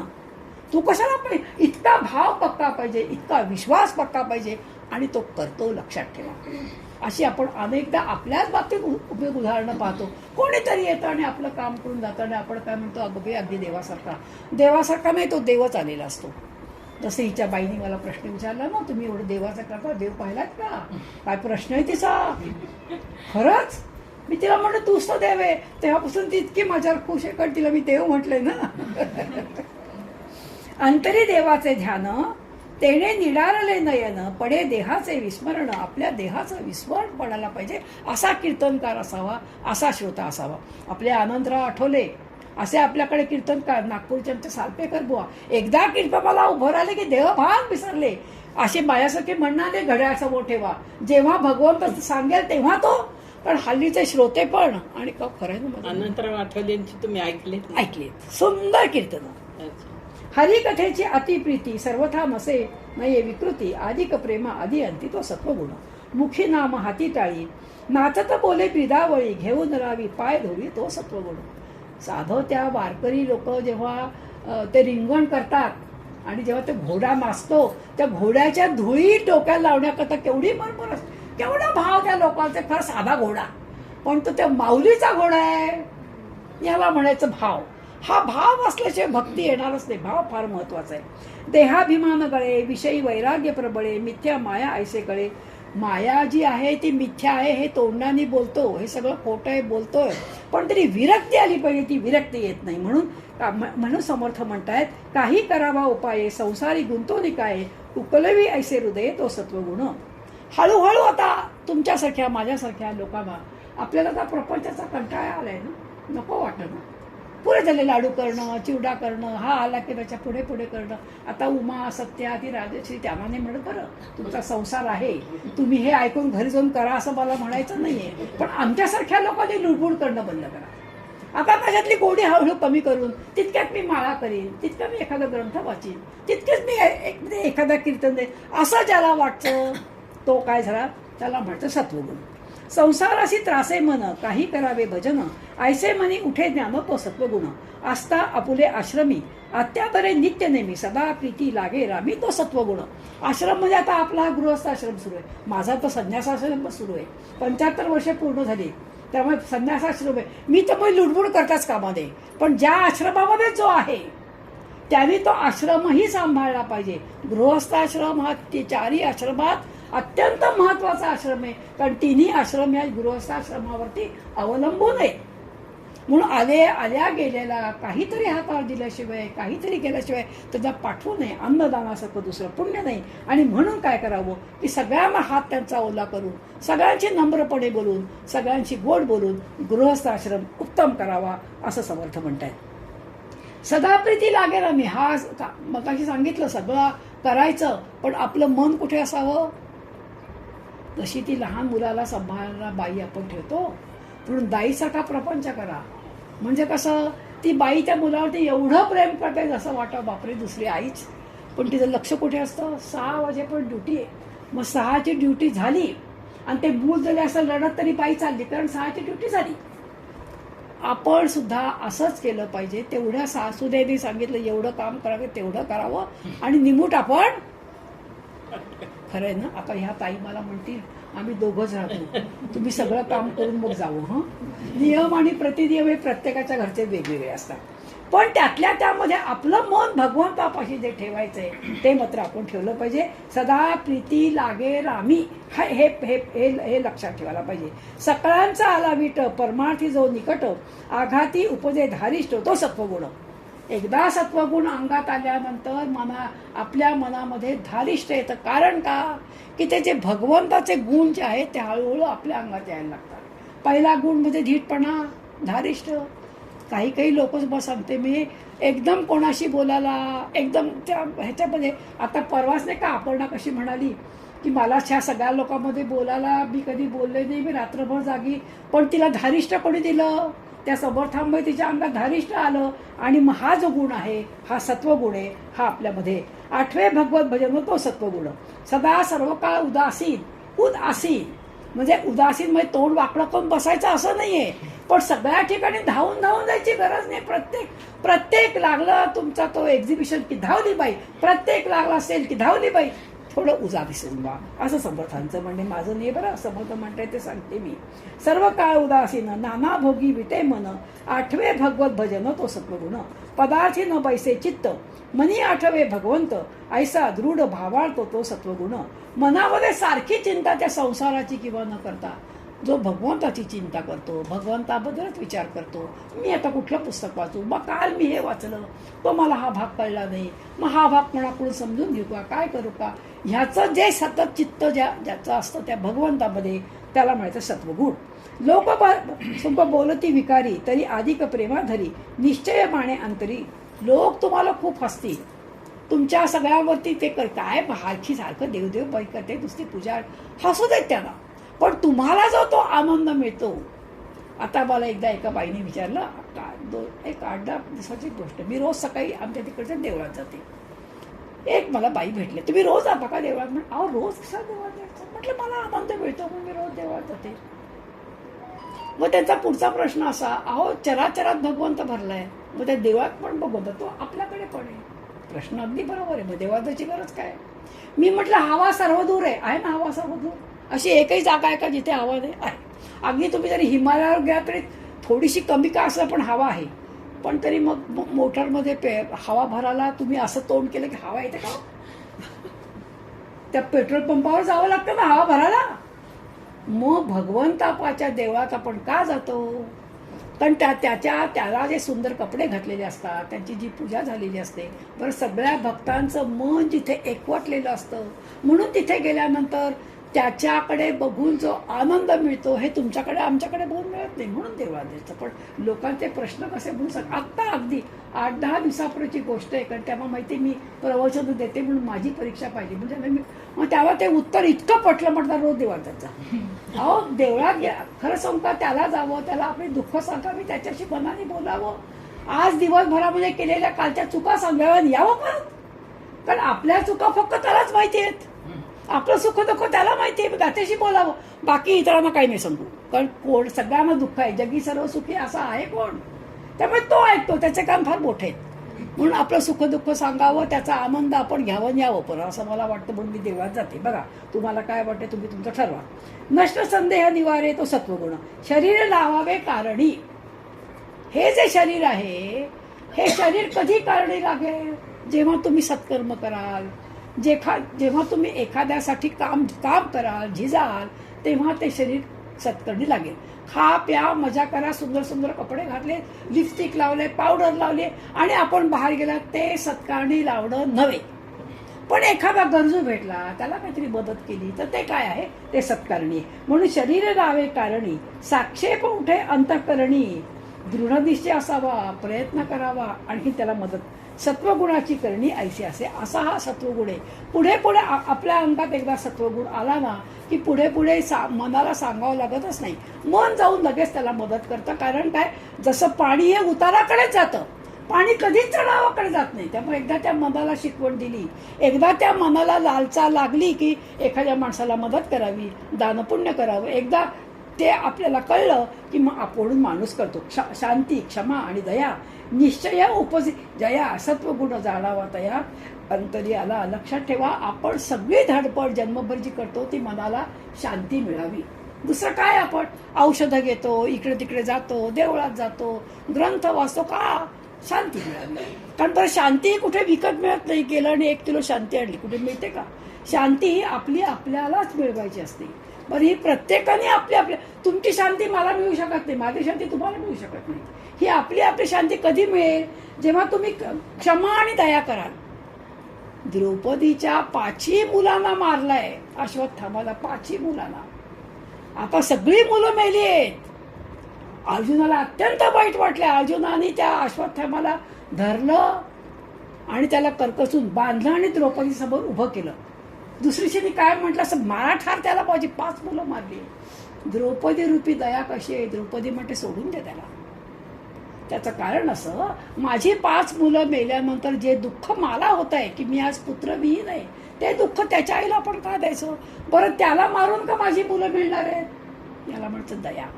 ही द्रौपदी रूपी दया जोपर्यंत तुमच्या मनामध्ये येत नाही तोपर्यंत शांती मिळणार नाही. म्हणून क्षमा आणि दया, पण त्याला फार धारिष्ट्य लागतं.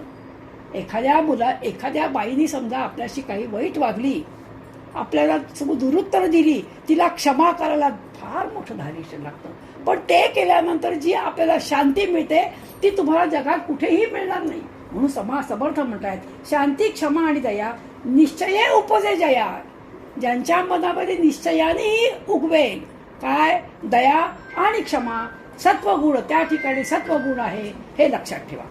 आपल्याला माहिती आहे 4 दिवस मोलकरणी खोटं बोलतीये. ती लग्नाला गेली होती पण सांगते मला बरं नाही, आपल्याला माहिती आहे. पण शेवटी ती पण माणूस आहे ना, तिलाही लग्नाला जावंसं वाटेल ना, आपण नाही का लगेच नटून थटून जात. अशा तिच्या भूमिकेतून पाहिलं तर आपल्याला तिची गोष्ट पटेल आणि मग तिला आपण दया करावी आणि क्षमा करावी आणि मग जो आनंद मिळेल तर तिच्याशी भांडणात आनंद मिळणार आहे, ह्याला म्हणायचं दया. आले अतित अभ्यागत जाऊ नेदी जो भुकिस्त यथान शक्ती दान देत तो सत्वगुण. जो जो आपल्याकडे येईल, अगदी खालच्या वर्गातला, वरच्या वर्गातला, मोठ्या वर्गातला, श्रीमंत, जे जे ज्याला जे जे हवं ते त्याला दिल्यानंतर जो आनंद मिळतो. एखादा कप आपल्या मोलगर्डीला आपण दिला, काय ग सकाळपासून काही खाल्लंय, काही नाही ताई आज तर गॅसच नव्हता, मग तिला जर तुम्ही चहा करून द्याल, खरं मी असं आला एक कपभर चहा, पण तिच्या जो चेहऱ्यावरचा जो आनंद आहे तो जो बघायला आनंद मिळतो, तो आनंद खूप म्हणजे आपल्याला आनंद देतो आणि असाच आनंद आपण वाढवत जायचा असतो. आणि त्यामुळे झालं सत्वगुण. ताडी तपाडी दैन्यवाणे आले आश्रमात निगुणे तया लागी स्थळ देणेच सत्वगुण. ताडी तपाडी म्हणजे तपस्वी आहेत, बैरागी आहेत, तेच आपल्या घरी आले तर आपण काय म्हणत बसतो, काय माहिती खरं आहे का खोटं आहे. एकदा मी बद्रीनाथला गेलो होतो, लांबून एका माणसाने आम्हाला बघून म्हटलं की ये आपसे आज खाना खाना है. आम्हाला दोघांना बघून म्हटलं. जवळचे मला म्हणाले क्या मालूम, अरे वो हमेशा ऐसा ही मांगता हुआ, सबको मांगता रहता है.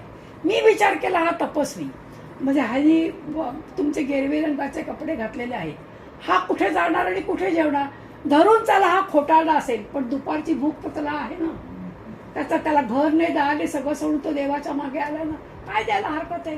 म्हणून हे तपस्वी खोटे असं न मानता मी झालेल्या उदाहरणं माझ्यावरून काय सांगते की मनामध्ये किंतु परंतु येऊ शकतं, पण त्याला मोठ्या मनाने आपण काय करावं तर त्याला द्यावं असं समर्थ म्हणतात.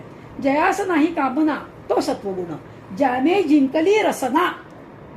ही रसना महावाईट आहे, ही बोलते खूप आणि खाते खूप आणि दोन्ही बघा प्रत्येक गोष्टी दोन दोन आहे, 2 हात 2 पाय 2 डोळे 2 कान.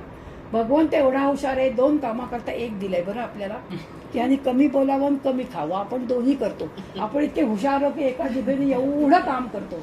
म्हणून ते म्हणतात की ज्यांनी आपली रसना जिंकली एकदा, म्हणून आपण ही व्रत का करायची, म्हणून आपण 16 सोमवार जे करतो ते निष्काम भावनेने करूया. आपण काय करतो तर आपण एकभुक्त करतो, नक्त करतो. का करायचं, रसनेवरती ताबा.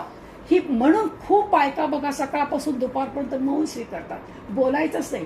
कारण बोलून आपण जी ताकद वाया घालतो ना ती मौनामध्ये ताकद राहते आणि म्हणून त्या तोंडाने बोलायचं नाही. म्हणून ज्यांनी रसना जिंकली, तृप्त जयाची वासना.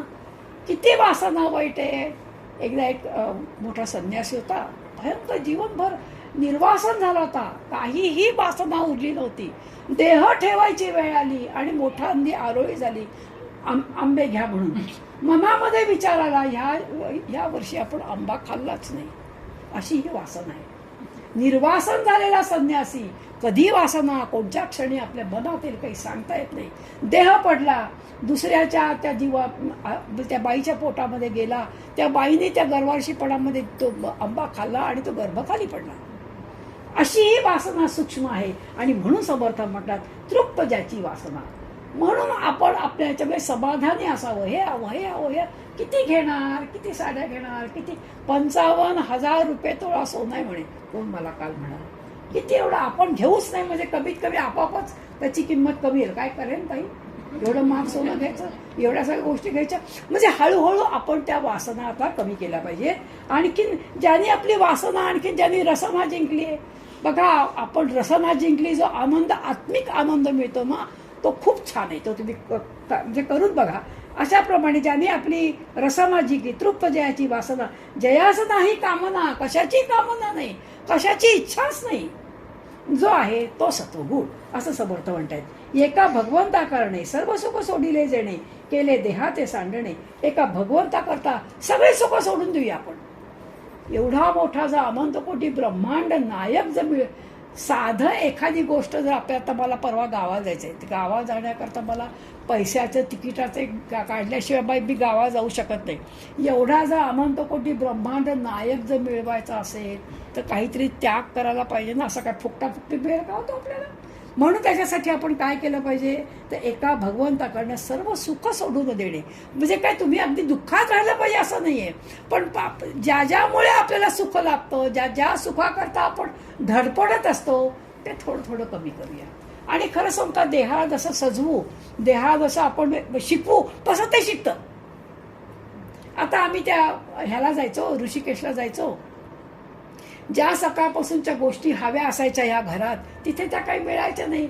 एक 2-3 दिवस त्या मनाने खूप उचल खाल्ली, मन शांत झालं का काय काही हे इथे काही मिळू शकत नाही, आपण शांत होतं. त्याच्यामुळे देहाला तुम्ही जसं जसं नटवाल, जसं जसं त्याला शिक्षा द्याल, जसं जसं त्याला तुम्ही शिकवा, त्याप्रमाणे ते शिकतं. तुम्ही जर त्याला सारखंच घरातून बाहेरून आलं की त्या चपला काढल्या की घरातल्या चपला घातल्या, त्या चपला घेतल्या की बेडरूमच्या, किती त्याच्या तुम्ही अधीन होणार आहात. मी म्हणते जरा त्या भूमीच्याला स्पर्श करा. भूमीचा मला माझ्या जावई परवा म्हणाले, मी आता बंगलोरला गेले ते थंडी खूप, तर मला आई तुम्ही पायात मोजे आणि स्लीपर घालत जा बरं का, इथे खूप थंडी आहे. म्हटलं श्रीकांत तुम्ही पण शिका की पायात स्लीपर न घालता जे भूमीने आपल्याला जे एक आनंद मिळतो, मग त्यांनी पण आई तुमचं म्हणणं बरोबर आहे. अहो भूमी आपल्याला अनेक गोष्टी शिकवते, पण आपण त्याच्या इतकं अधीन होतो या सगळ्या गोष्टीच्या. पूर्वी आपण घालत होतो का हो? पूर्वी असं वागत होतो का? आठवण करा. आत्ताच मी आणि माझी मुलगी बोललो, आम्ही नागपूरच्या राहणार आहे. आपण नागपूरला ह्यांच्या कॉलेजची परीक्षा नेहमी 2 ते 5, नागपूरचा उन्हाळा 114, 115. तेव्हा काही आम्ही आताच्या लगेच आया सोडाला, लगेच त्या मुलांना आणाला आहे ना. असं कामाला ते एवढं बांधतात की डोळे एवढे एवढे दिसतात, की माणूस ओळखताच येत नाही कोण हा. त्यावेळेला आम्ही कधी डोक्याला बांधलं नाही, की आम्ही डोळ्याला कधी गॉगल लावला नाही. आमच्या मुली सायकलने गेल्या, सायकलने आल्या आहे ना. धकला पण म्हणजे आपण तुम्ही लगेच पाया स्लीपर घालू नका असं मला म्हणायचं नाहीये. जे तुम्ही करता ते करा, पण जितकं लाडवाल तितकं ते लाडवत जातं. म्हणून देहबुद्धी कमी करणं हे महत्वाचं आहे. सत्वगुणाचं काम एक म्हणजे देहबुद्धी किती करायची, देहावरती मी म्हणजे देह हा किती नाचवायचं, हे सगळं समर्थ सांगतायत बरं का. केले देहाते सांडेणे तो सत्वगुण, विषयी धावे वासना परी तो कदा डळमळीना, ज्याचे धारिष्ट चळेना तो सत्वगुण. आपल्या अंगात धारिष्ट पाहिजे. म्हटलं ना, कुठलंही वासना जिंकणं किंवा एखादा नेम करण्याकरता आपल्याला धीरत्व पाहिजे, आपल्याला धारिष्ट पाहिजे. कारण लोक आपल्याला हसतील, काय एवढं अडलंय, काय कोणी सांगितलंय. मग त्याला फेस करण्याकरता आपल्याकडे धारिष्ट पाहिजे, आणि ते धारिष्ट सत्वगुणामुळे नक्की येतं. देह आपदेने पिडला, क्षुधे तृषेने गोसावला, तरी निश्चय राहिला तो सत्वगुण. आता देहाला काही काही आपदा होणार, गुडघे हे दुखणारच. काही वयानंतर किती दिवस ते तरी बिचारे कामं करणार, हात दुखणार, पाय दुखणार. आता ह्या वयामध्ये रोज काहीतरी होणारच. आता उलट आपण म्हणजे आभार मानावे की 75 वर्ष ह्या देवाने किती मदत केली मला. आता थोडंफार दुखणं होणार म्हणून ती आपदा होते, म्हणून दुःख मानायचं कारण नाही. देह आपलं काम करणार, आपण आपलं काम करायचं. म्हणून समर्थ म्हणतायत की देह आपल्याने पिढा, क्षुधे तृषेने गोसावला, तरी निश्चय धरी. जो माझा जो निश्चय 13 माळा केल्याशिवाय मी पलंग सोडणार नाही, तेवढं केल्याशिवाय उठायचंच नाही. पाय दुखणार, हात दुखणार, 4-5 दिवस करून बघणार, मग तेही दुःख कमी होणार. कारण तेही बघताय की परीक्षा घ्यायची पाहिली की खूप गुडघे दुखतायत, काही नाही, देवा 2 येईपर्यंत मी चालणार. 8 दिवस दुखेल, 9व्या दिवशी चुपचाप बसेल आणि आपण छान जाऊ. बघा तुम्ही हा करून बघा, म्हणजे काय. जयास श्रवण आणि मनन, निजध्यासे समाधान, शुद्ध झाले आत्मज्ञान सत्वगुण. श्रवण जे करतो त्याचं मनन करा, मनन केल्यानंतर निजध्यासन करा. हे या 3 पायऱ्या फार महत्वाच्या आहे. सगळ्यात सोपं जर काय असं तर श्रवण आहे. आता तुम्ही इथे आलात, बस दुपारी चहा बिहा प्यायलात, इथे येऊन बसलात, छान छान साड्या दिसलात, पण सकाळपासून मी वाचते, पण तुमच्यासमोर बोलायचंय म्हणून आता आज मी वाचले, सोडून द्या. मग ते श्रवण करणाऱ्याला फारच सोपं आहे. आणि ते श्रवण केल्यानंतर घरी गेल्यानंतर झटकून टाकायला काही वेळ लागत नाही. तशी साडी झटकली, सांगितलेलं इथेच ठेवलं आणि पुढे गेलं. आपण जेव्हा बघा इथे येतो, कुठेही देवळात जाताना आपण चपला बाहेर काढतो, का काढतो? तसं आपल्या मनातले जे विचार असतात, खूप विचार ते बाहेर काढायचे, मन मोकळं करायचं आणि इथे यायचं. कोणी बरं म्हटलं होतं, गुलाबराव महाराजांकडेच एक माणूस आला की म्हणे मला घराचा कंटाळा आलाय, सगळं सोडावं आणि संन्यास घ्यावा असं वाटतंय. महाराज तुम्ही प्रपंच नाही केला, तुम्हाला काय माहिती प्रपंचातला दुःखी, मी काय करू म्हणजे मला आनंद मिळेल. तेव्हा ते म्हणे काही नको, मी मेल्यावर बघ सगळं चांगलं होईल. आता घरी आला मला वापरते, गुलाबराव महाराज मरतील कधी आणि मला प्रपंचामध्ये आनंद मिळेल कधी. आता त्याला मी मेल्यावर कळलंच नाही. तो गेला मला महाराजांना, महाराज मी मेल्यावर मग तुम्ही आता तुमच्या मरणाची वाट पाहू कमी. अरे बाबा मी मेल्यावर म्हणजे अहंकार गेल्यावर, हा अहंकार जो तुला नाडतोय तो गेल्याशिवाय तुला आनंद कसा मिळणार? हा अहंकार सगळ्या ठिकाणी आहे ना. असं असं केल्याशिवाय म्हणून जयास अहंकार नसे नैराश्यता विला. मला पण कळलं नव्हतं. माझ्या मते बहुतेक काना मसरच कळलेलं असेल. म्हणूनच मी विचार ह्याला कसं काय सुचवलं. तर म्हणजे ही किती निर्मळपणाची बिचारी खरं खरं कबूल. म्हणजे माझं चूक आहे हे का म्हणजे हे सांगणंच याला असं धारीचं लागतं. बरं काय कळलं का? आणि अशावरती भगवंत कृपा बरसतो असं समर्थांचं म्हणणं आहे. हे मी हा पूर्ण करू समास चालेल चालेल ना. सकळांशी नम्र बोले मर्यादा धरून चाले सर्व जन तोषविले तसं सगळ्यांना आनंद द्यावा. गोड बोलून जो आनंद मिळतो ना वसवस ओरडून काही मिळत नाही. म्हणून नम्रतेने बोलावं. सकळ जनासी आर्जव नाही विरोधास. बघा जे आर्जव करून जे नम्रतेने बोलून जे मिळतं ना ते आरे कार्य करून मिळत नाही. बाबा जरा कर रे राजा की लगेच तो येतो. बघा आपल्याला आहेच त्याचा हा. पण काही काही लोकांना आर्जव करता येत नाही. नम्रता त्यांच्याकडे अजिबात नसे. आपण अशी उदाहरणं खूप पाहतोय. अपकार्याहून जीवी परकार्या सिद्धी करावी मरोन कीर्ती गुरवावी. मेल्यानंतर माणसाने म्हटलं पाहिजे की काहीतरी बाबा शेजारची बाई चांगली होती हो बसबस ओरडणार नव्हती कधी धावून यायची कामाला एवढं तरी म्हणावं. मग अशी तुम्हाला त्या ह्याचं उदाहरण सांगितलं की एवढंसं फूल सुद्धा जे आनंद दिल्याशिवाय होत नाही तसं आपलं जीवन असावं. काहीतरी कीर्ती मागे ठेवून आणि मग जावं. पराव्याचे दोष गोड दृष्टीचं देखे आपण समुद्राशी साठवण. दुसऱ्यांच्यातले दोष जरी पाहिले ना तरी ह्या पोटात ठेवावे. चांगलं पोट मोठं आहे आपलं. म्हणून समुद्राशी साठवण. त्या समुद्राने किती साठवण केली आहे. किती रत्न आहेत किती मोती आहेत किती जलचर प्राणी आहे तरी तो शांत आहे. आपण असंच करावं. लगेच त्या दुसऱ्याला दाखवायची गरज काय आहे. ठेव मग तुझ्या पोटात कधी वेळ. आणि ते दोष आपल्यात येऊ नये म्हणून आपण काळजी घ्यावी. उलट त्याचा फायदा मानावा की त्याच्यातले दोष कळले आपल्याकडे हे दोष असता का मनेत. नीच उत्तरे सांगणे प्रत्युत्तर न देणे आला क्रोध सावरणे. काही सांगायची गरज नाही. लगेच क्रोध करून त्याचा अपमान करू नये. शरीरे धीस सांगणे दुर्जनासे मिळो न जाणे. निंदकास उपकार करणे. खरं निंदका असावे शेजारी खरंच आहे. कारण तो आपल्याला न कळत खूप गोष्टी शिकून जातो आणि त्यामुळे अनेक गोष्टी आपण शिकतो. मन भलतीकडे धावे ते विवेके आवरावे. इंद्रिय दमन करावे तो सत्वगुण. खरंच आहे हे मन कुठे कुठे धावतं कुठे कुठे कडमडतं काही सांगता येत नाही. त्याला पुन्हा खेचावं आणि भगवंताच्या पायाशी म्हणजे त्या नामामध्ये गुंतवून टाकावं. इंद्रिय दमन करावे. इंद्रिय तर माच वाईट आहे. हे जे आपली समजा हात पाय डोळे कान सारखं हे बघू ते बघू हे करू ते करू सारखं वाटतं. त्याला त्या भगवंतापाशी लावावं. हे जो करतो तो सत्वगुण. वाट भक्तीची धरावी तो सत्वगुण. जया आवडे प्रातस्नान आवडे पुराण श्रवण. नाना मंत्री देवतार्चन तरी तो सत्वगुण. सकाळी उठावं प्रातस्नान करावं देवाची पूजा करावी. अहो म्हणजे काय होतं आपणही शुद्ध होतो आणि त्या आतला जो आत्माराम आहे तोही आनंदतो. आणि ते केल्यानंतर जो आपण स्वयंपाक करतो कारण तो प्रत्येकाच्या हृदयातल्या आत्मारामाला आपल्याला जेवू घालायचं आहे हा भाव व्हावा. म्हणून सुचिरभूत व्हावं. त्याच कपड्यांनी आंघोळ न करता स्वयंपाक करू नये असं मी अनेकांना सांगते. अगदी एकदा अशीच लहान होती आमची उमा. असंच आमच्याकडे अक्का आल्या होत्या. तुम्हाला अक्कांच्याही मध्ये मध्ये गोष्टी सांगायच्या आहेत ना म्हणून सांगते. अक्काने सांगितलं की देवाचं नाव घेत घेत स्वयंपाक करावा.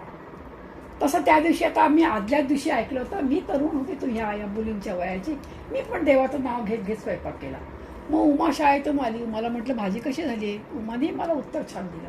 ती माझी आई तू आज देवाचं नाव घेत घेत स्वयंपाक केला मोठी भाजी छान झाली.